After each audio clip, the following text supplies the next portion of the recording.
আসসালামু আলাইকুম। এটিএন বাংলা সংবাদে আপনাদের সবাইকে স্বাগত জানাচ্ছি। আমি ফিরোজ তোহা। শুরুতেই সংবাদ শিরোনাম। গুম, খুন, অপহরণের অভিযোগগুলোর সুষ্ঠু তদন্ত ও বিচারের মাধ্যমে দায়মুক্ত হতে চায় র্যাব। নেতিবাচক কাজের জন্য দেশবাসীর কাছে ক্ষমা প্রার্থনা। ৭৯% মানুষ মনে করে ডক্টর ইউনূসের অধীনে নির্বাচিত সরকার দেশ ভালো চালাবে। ডাকের জরিপ, 4 মাসে শান্তি ফিরেছে, দাবি প্রধান উপদেষ্টার প্রেস সচিবের।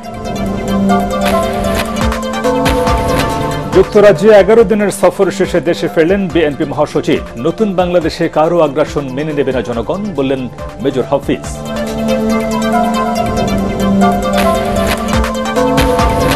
ব্যবসা সম্প্রসারণে তথ্য প্রযুক্তির ব্যবহার বাড়ালে 43% খরচ কমানো সম্ভব, বলছেন বিশেষজ্ঞরা। কাস্টমস, ব্যাংক ও ব্যবসায়ীদের মধ্যে সমন্বয়ের তাগিদ। এবং রাজধানীর সহ সারা দেশে বেড়েছে শীতের তীব্রতা। কনকনে ঠান্ডা ও ঘন কুয়াশায় জনজীবনে দুর্ভোগ। চুয়াডাঙ্গায় সর্বনিম্ন তাপমাত্রা 10 ডিগ্রি সেলসিয়াস। শুনছিলেন সংবাদ শিরোনাম, এবারে বিস্তারিত।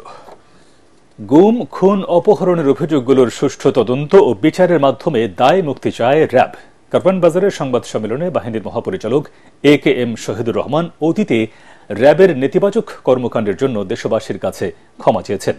কারো নির্দেশে আর কখনো গুম, খুনে জড়াবে না বলেও প্রতিশ্রুতি দেন র্যাব ডিজি। র্যাব বিলুপ্তির বিষয়ে সরকারের সিদ্ধান্তই চূড়ান্ত বলে জানান তিনি। মনির হোসেন তপুর রিপোর্ট।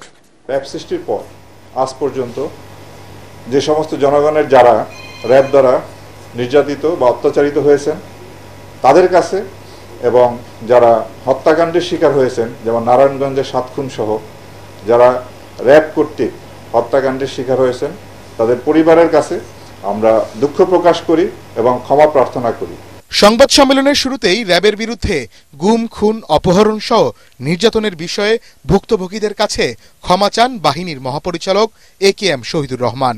র্যাবের আয়নাঘর ছিল স্বীকার করে তিনি বলেন, তদন্তের জন্য এগুলো সংরক্ষণ করা হয়েছে। সুষ্ঠু নিরপেক্ষ তদন্তের মাধ্যমে আমাদের বিরুদ্ধে যে অভিযোগ আছে তার সুষ্ঠু তদন্ত হবে এবং এর বিচার হবে, এবং এইভাবেই আমাদের দায় মুক্তি সম্ভব। র্যাবে যে আয়নাঘরের যে বিষয়টা এসেছে সেটা আপনার এটা তো ছিল, আছে, এবং কমিশন আমাদেরকে নির্দেশ দিয়েছেন যে যে যা অবস্থায় আছে ওই অবস্থায় রাখার জন্য। কোথাও এখন কোনো রকম যেন কোনো পরিবর্তন না করা হয়।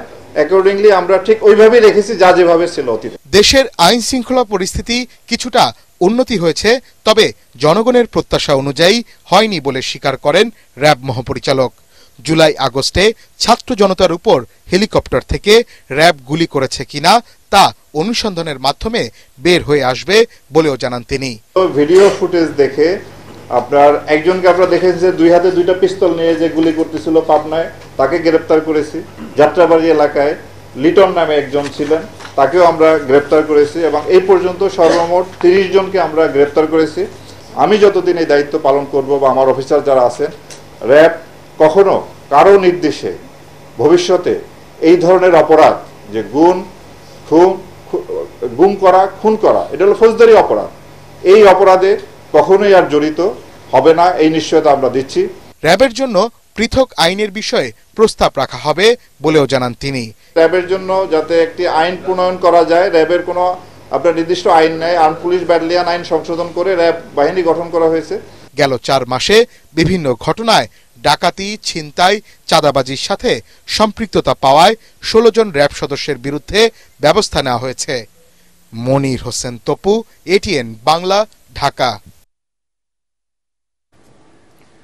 যুক্তরাজ্যে 11 দিনের সফর শেষে দেশে ফিরেছেন বিএনপি মহাসচিব মির্জা ফখরুল ইসলাম আলমগীর। তাকে বহনকারী বিমানের ফ্লাইট দুপুর 12:45 ঢাকা হযরত শাহজালাল আন্তর্জাতিক বিমানবন্দরে পৌঁছায়। এ সময় তাকে স্বাগত জানান দলের নেতাকর্মীরা। এ সফরে তিনি লন্ডনে বিএনপির ভারপ্রাপ্ত চেয়ারম্যান তারেক রহমানের সাথে বৈঠক করেন। এছাড়া লন্ডনে বিএনপি নেতাদের বিভিন্ন অনুষ্ঠানে অংশ নেন তিনি। স্ত্রী রাহাতারা বেগমও তার সাথে দেশে ফিরেছেন। ছাত্র জনতার গণ অভ্যুত্থানের মধ্য দিয়ে যে নতুন বাংলাদেশ প্রতিষ্ঠিত হয়েছে, সেখানে কোনো দেশের আগ্রাসন মেনে নেবে না জনগণ, এমন হুঁশিয়ারি দিয়েছেন বিএনপির স্থায়ী কমিটির সদস্য অবসরপ্রাপ্ত মেজর হাফিজ উদ্দিন আহমদ। ভারতীয় আগ্রাসন ও বাংলাদেশের বিরুদ্ধে দেশটির গণমাধ্যমে মিথ্যা প্রচারণার প্রতিবাদে জাতীয় প্রেস ক্লাবে এক আলোচনা সভায় তিনি কথা বলেন। এ সময় মেজর হাফিজ অভিযোগ করেন, আওয়ামী লীগের সরকারের নতজানু নীতির কারণেই বাংলাদেশ ভারতের কাছে দাসত্বে পরিণত হয়েছিল। এখন আবার স্বৈরাচার শেখ হাসিনাকে বাংলাদেশের মানুষের বিপক্ষে গিয়ে আশ্রয় দিয়েছে ভারত। ভারত কোনো যুদ্ধ পরিস্থিতি তৈরি করে তারাই ক্ষতির মুখে পড়বে বলে হুঁশিয়ারি দেন এই বিএনপি নেতা।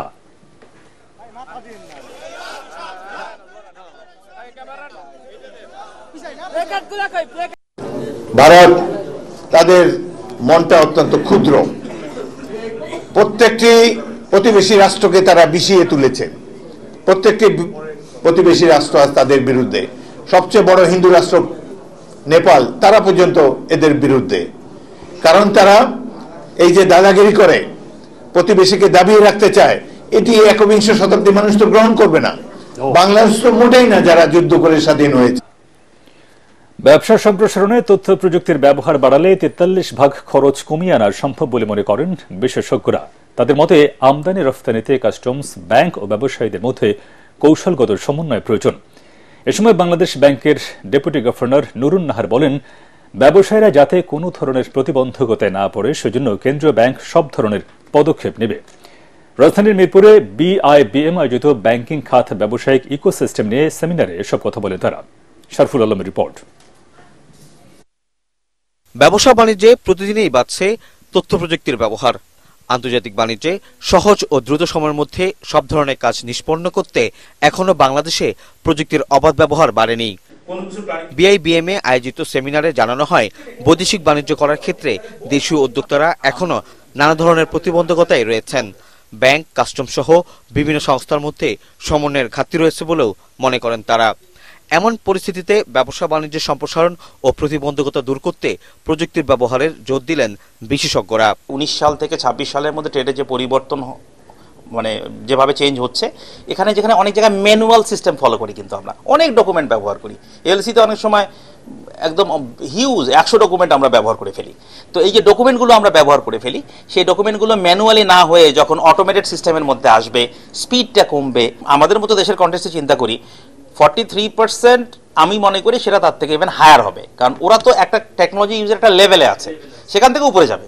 আর আমরা কিন্তু তার নিচের লেভেলে আছি, আরও অনেক উপরে যাব। ডেভেলপ কান্ট্রিগুলো ট্রেডে খেয়াল করেন টেকনোলজি 43% খরচ কমাবে। আমি কিন্তু মনে করি ডেভেলপিং কান্ট্রির জন্য এই খরচ আরো বেশি কমবে। ব্যাংকাররা বলেন, অনেক ব্যবসায়ী কর ফাঁকি ও অর্থ পাচারের উদ্দেশ্যে সঠিক তথ্য দেন না। এসএমই সহ অনেক ব্যবসায় প্রযুক্তি ব্যবহার আরো বাড়ানোর পরামর্শ দিয়েছেন তারা। অনুষ্ঠানে বাংলাদেশ ব্যাংকের ডেপুটি গভর্নর নুরুন নাহার বলেন, ব্যবসা বাণিজ্যের সম্প্রসারণে সব ধরনের সমন্বয়ের কাজ করছে কেন্দ্রীয় ব্যাংক। মাস্টার সার্কুলার নতুন করে যেগুলো করব, ক্রেডিট গ্যারান্টি যে সার্কুলার করব, ক্রেডিট গ্যারান্টির উপরে তাদেরকে এসএমইদেরকে ইনক্লুড করার জন্য যেগুলো করব, আমরা স্টেক হোল্ডারদের সাথে আলাপ আলোচনা করব। পরীক্ষা নিরীক্ষা করে আমাদের পক্ষে যেটা করণীয় সেটা আমরা করব। বড় বড় শিল্প প্রতিষ্ঠানের মতো এসএমই প্রতিষ্ঠানগুলোকেও সহযোগিতা করলে এই খাত ঘুরে দাঁড়াবে বলেও মনে করেন ব্যাংকাররা। কুটির ও ক্ষুদ্র শিল্পের উন্নয়নে, পণ্য রপ্তানির ক্ষেত্রে তাদের আরো সহযোগিতারও তাগিদ দিয়েছেন তারা। শরফুল আলম, এটিএন বাংলা, ঢাকা। রাজধানীর সহ সারা দেশে বেড়েছে শীতের তীব্রতা। চুয়াডাঙ্গায় সর্বনিম্ন তাপমাত্রা রেকর্ড করা হয়েছে 10.2 ডিগ্রি সেলসিয়াস।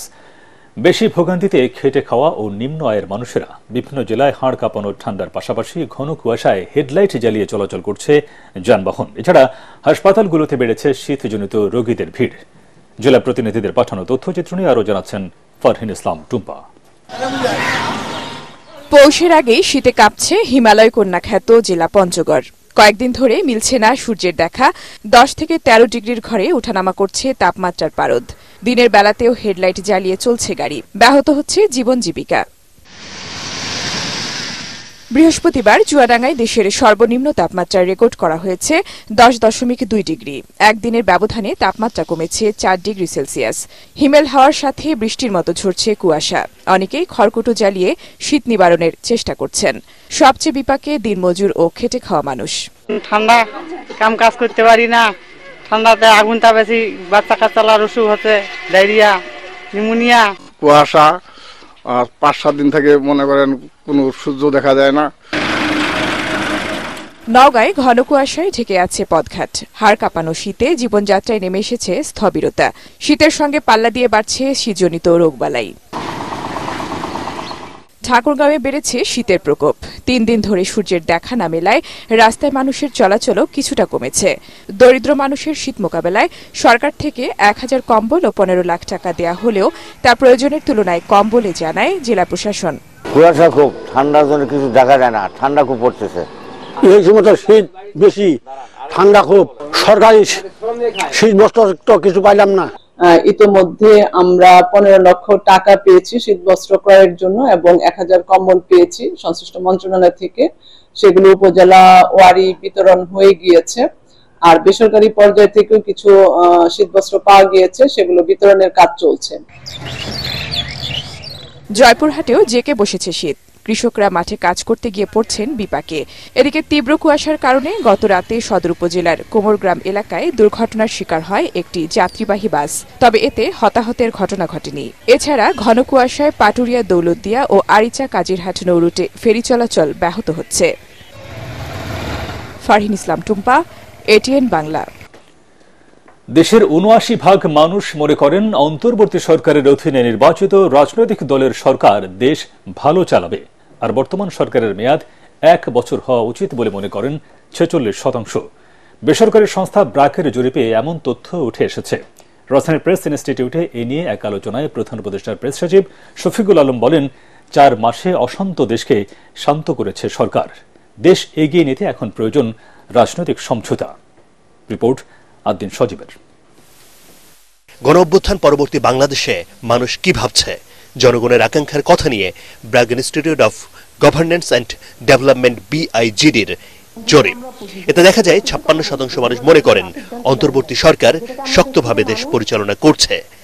এই সরকারের অধীনে অনুষ্ঠিত হতে যাওয়া ভোটে নির্বাচিত সরকার দেশ ভালোভাবে পরিচালনা করবে বলেও মত ৭৯%। এখন পর্যন্ত একটা উল্লেখযোগ্য সংখ্যক আশা রাখতে চাচ্ছে, ভরসা রাখতে চাচ্ছে, তাদের প্রত্যাশাটা রাখতে চাচ্ছে।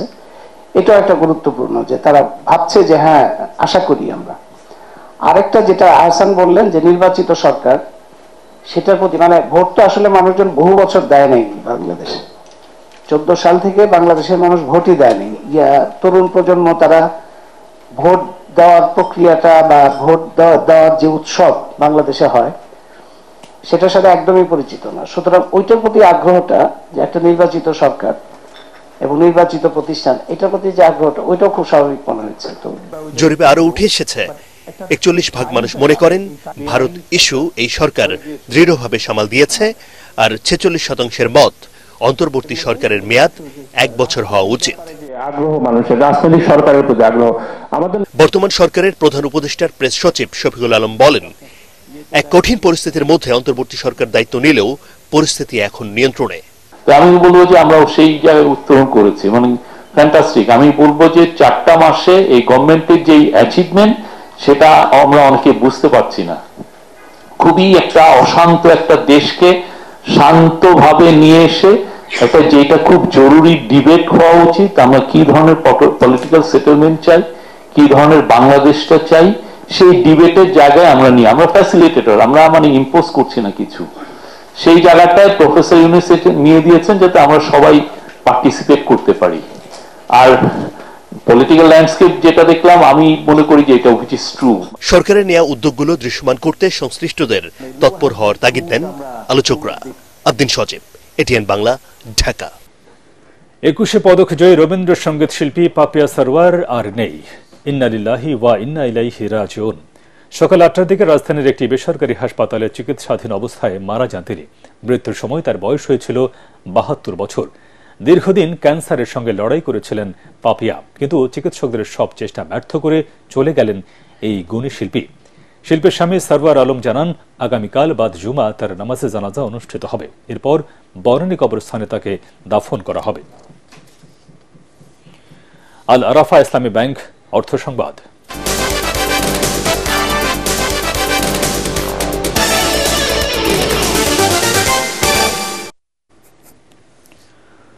ফরিদপুরে পেঁয়াজ বীজ বপনে ব্যস্ত সময় পার করছেন কৃষকরা। ফলন ও বাজার দর ভালো থাকায় জেলায় পেঁয়াজের আবাদ বেড়েছে। তবে কৃষকের অভিযোগ, সরকারি প্রণোদনায় দেয়া বীজ পাচ্ছে না তারা। কৃষি উন্নয়ন কর্পোরেশন অভিযোগের সত্যতা স্বীকার করলেও তা মানতে নারাজ কৃষি অধিদপ্তর। ফরিদপুর প্রতিনিধি কামরুজ্জামান সোহেলের পাঠানো রিপোর্ট জানাচ্ছেন ফারহিন ইসলাম টুম্পা। দেশের দ্বিতীয় বৃহত্তম পেঁয়াজ উৎপাদনকারী জেলা ফরিদপুরে মুড়িকাটা, দানা ও হালি এই 3 ধরনের পেঁয়াজ আবাদ হয়ে থাকে। বর্তমানে হালি পেঁয়াজ রোপণ ও বীজতলা তৈরির কাজ চলছে।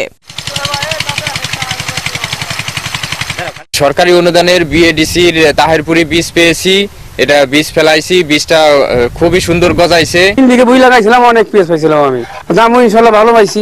এবার তুই আরো বাড়াই দেব।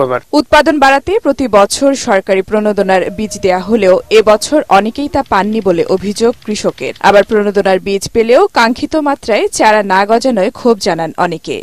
তারা আরো আগে ফলন চাষ করে, কিন্তু আমরা কোন একটা সরকারি বীজ পাই না। আমাদের লিস্ট নিয়ে যায় প্রতি বছরই, আসলে আমাদের পেঁয়াজের বীজ আমরা পাই না। এই পেঁয়াজের বীজগুলো কোথায় যায়? 1 কেজি বীজ পাইছি, ওই বীজ ফেলানোর পরে খেতে অর্ধেক জ্বালাইছে, আর যে অর্ধেক জ্বালাইছে ওই অর্ধেক ফিরে জ্বালানোর পরে এখন মরে যাচ্ছে। আমাদের কাছে কোনো সরকারি কৃষি অফিসার আইসা মাঠে কেউ বলে না যে ওষুধটা প্রয়োগ করো। এদিকে কৃষক পর্যায়ে সরকারি প্রণোদনার বীজ সঠিকভাবে বন্টন না হওয়ার সত্যতা মিলেছে বলে জানায় বাংলাদেশ কৃষি উন্নয়ন কর্পোরেশন বিএডিসি। কিছু কিছু জায়গা তার বীজ পেয়েছে এবং অনেক জায়গা আছে তারা বীজে পাই নেই। সুতরাং যে বীজটা পাই নেই, আমরা টেলিফোন দিয়ে কিন্তু আমাদের কাছে ডকুমেন্ট আছে, তারা যে বীজটা পাই নেই, সুতরাং বীজটা যদি না পেয়ে থাকে তাহলে সেই বীজটা কোথায় আছে, এটা একটা দেখার বিষয়। কিন্তু বিএডিসির এই বক্তব্য সঠিক নয় দাবি কৃষি সম্প্রসারণ অধিদপ্তরের। আমাদের কৃষি পুনর্বাসন প্রণোদনা কমিটি আছে, তারা যাচাই বাছাই করে তাদের উপস্থিতিতে এই জিনিসটি বিতরণ করা হয় এবং এই তালিকাটি আমরা বিভিন্ন জায়গায় দিয়ে থাকি।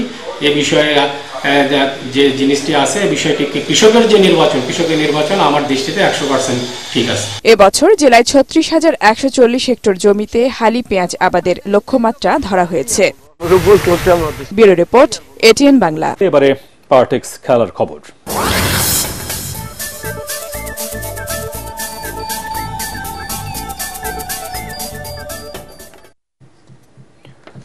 ওয়ানডে র্যাঙ্কিংয়ে বাংলাদেশের চেয়ে পিছিয়েই আছে ওয়েস্ট ইন্ডিজ। তাদের বিপক্ষে টেস্ট সিরিজ ড্র করার পর জয়ের স্বপ্নই দেখছিল টাইগাররা, কিন্তু টানা 2 ম্যাচে পরাজয়ের পর হোয়াইট ওয়াশের সংখ্যায় এখন মেহেদী হাসান মিরাজের দল। এদিকে ওয়ানডে সিরিজ জিতে রেটিং পয়েন্ট বাড়িয়ে নিতে চাইছে ওয়েস্ট ইন্ডিজ। অবশ্য 46 বারের মুখোমুখি লড়াইয়ে ক্যারিবীয়দের 23 জয়ের বিপক্ষে বাংলাদেশ জিতেছে 21 ম্যাচে। 2টি ম্যাচ পরিত্যক্ত হয়েছে। সেন্ট কিটসের ওয়ার্নার পার্কে বাংলাদেশ সময় আজ সন্ধ্যা 7:30টায় শুরু হবে সিরিজের তৃতীয় ও শেষ ওয়ানডে ম্যাচটি। ক্রিকেট আমোদীদের মধ্যে খেলাটির আকর্ষণ বাড়াতে সর্বসাধারণের জন্য আইসিসি চ্যাম্পিয়ন্স ট্রফি এখন প্রদর্শিত হচ্ছে বসুন্ধরা সিটির শপিং মলে। বেলা 11টায় অস্থায়ী মঞ্চে দর্শকদের জন্য ট্রফি উন্মুক্ত করে দেওয়া হয়। একটানা রাত 8টা পর্যন্ত চলবে এই প্রদর্শনী। আরো জানাচ্ছেন পরাগ আরমান। আইসিসি চ্যাম্পিয়ন্স ট্রফির খেলা আগামী 19 ফেব্রুয়ারি থেকে পাকিস্তানে শুরু হওয়ার কথা। টুর্নামেন্টকে সামনে রেখে দুবাইয়ের ডিপি ওয়ার্ল্ডের সৌজন্যে বিশ্ব ভ্রমণ শুরু করেছে ট্রফিটি। ক্রিকেট প্রেমীদের মধ্যে খেলার আকর্ষণ বাড়াতেই এমনটা করা। কক্সবাজার সমুদ্র সৈকত ভ্রমণ শেষে রাজধানীর বসুন্ধরা শপিং মলে প্রদর্শিত হচ্ছে আইসিসি চ্যাম্পিয়ন্স ট্রফি। ট্রফিটি এক নজর দেখার জন্য দর্শকের কমতি নেই। আইসিসি ট্রফি দেখে খুব আনন্দিত। যদি বাংলাদেশ জিতে তাহলে আরো ভালো লাগবে, আর ছবি তুলে আমাকে অনেক ভালো লাগছে। আমরা চাই যে এর পরবর্তীতে যতগুলো টুর্নামেন্ট আইসিসি ইভেন্ট অনুষ্ঠিত হবে, প্রত্যেকটা টুর্নামেন্টের ট্রফি যেন বাংলাদেশে। শুধু ট্রফি দেখা কিংবা তার সাথে ছবি তোলাই নয়, এই সময় দর্শক বিনোদনের জন্য বিভিন্ন খেলার আয়োজন করা হয়। সেই খেলায় জয়ের পর দেয়া হয় আকর্ষণীয় পুরস্কার। মোট কথা, ট্রফি ট্যুরের সাথে দর্শক সম্পৃক্ত করতে চেষ্টার কোনো কমতি রাখা হয়নি। নিজেও একটা গেম খেলে চ্যাম্পিয়ন ট্রফির একটা পুরস্কারও পেয়েছি। আসলে এই অনুভূতিটা বলার মতো না, কারণ বাংলাদেশে ফর দ্য ফার্স্ট টাইম এই ট্রফিটা এসেছে। বাংলাদেশ টিম যদি এই ট্রফিটা জিততে পারে আমাদের এটা অনেক গর্ব হবে। এই ট্রফিটাকে দিয়েই শুরু করতে চাই, এই নাজমুল ইসলাম ক্যাপ্টেনের হাত ধরেই। আইসিসি চ্যাম্পিয়ন্স ট্রফির বিশ্ব ভ্রমণ শুরু হয়েছিল গত 16 নভেম্বর পাকিস্তান থেকে। আফগানিস্তান ঘুরে বাংলাদেশে এসেছে 10 ডিসেম্বর। কক্সবাজার সমুদ্র সৈকত ভ্রমণ শেষে নিয়ে আসা হয় বসুন্ধরা শপিং মলে। শুক্রবার মিরপুর শেরেবাংলা স্টেডিয়ামে প্রদর্শন শেষে সন্ধ্যায় দক্ষিণ আফ্রিকার উদ্দেশ্যে ঢাকা ছাড়বে আইসিসি চ্যাম্পিয়ন্স ট্রফি। পরাগ আরমান, এটিএন বাংলা, ঢাকা। 5 গোলের রোমাঞ্চকর লড়াইয়ে বরুসিয়া ডর্টমুন্ডকে 3-2 ব্যবধানে হারালো বার্সেলোনা। তাতে চ্যাম্পিয়ন্স লিগে পয়েন্ট টেবিলের দ্বিতীয় স্থানে উঠে এলো হান্সি ফ্লিকের দল। ডর্টমুন্ডের মাঠে গোলশূন্য প্রথমার্ধের পর 52 মিনিটে রাফিনহার কল্যাণে এগিয়ে যায় বার্সেলোনা। এরপর 60 মিনিটে পেনাল্টি গোলে সমতা ফেরান ডর্টমুন্ডের সার্হিও গুরাসি। ৭৫ মিনিটে বদলি খেলোয়াড় ফার্নান তোরেস ২-১ কাতালানদের এগিয়ে দিলেও ৭৮ মিনিটে গুরাসি স্কোরলাইন ২-২ করেন। খেলা শেষের ৫ মিনিট আগে ফার্নান আরও এক গোল করে বার্সেলোনার জয় নিশ্চিত করেন। অন্য ম্যাচে ম্যানচেস্টার সিটিকে ২-০ গোলে পরাজিত করেছে জুভেন্টাস। শেষ করার আগে সংবাদ শিরোনাম আর একবার। গুম, খুন, অপহরণের অভিযোগগুলোর সুষ্ঠু তদন্ত ও বিচারের মাধ্যমে দায় মুক্ত হতে চায় র্যাব। নেতিবাচক কাজের জন্য দেশবাসীর কাছে ক্ষমা প্রার্থনা। ৭৯% মানুষ মনে করে ডক্টর ইউনূসের অধীনে নির্বাচিত সরকার দেশ ভালো চালাবে। ব্রাকের জরিপ ৪ মাসে শান্তি ফিরেছে, দাবি প্রধান উপদেষ্টার প্রেস সচিবের। যুক্তরাজ্যে ১১ দিনের সফর শেষে দেশে ফিরলেন বিএনপি মহাসচিব। নতুন বাংলাদেশে কারও আগ্রাসন মেনে নেবে না জনগণ, বললেন মেজর হাফিজ।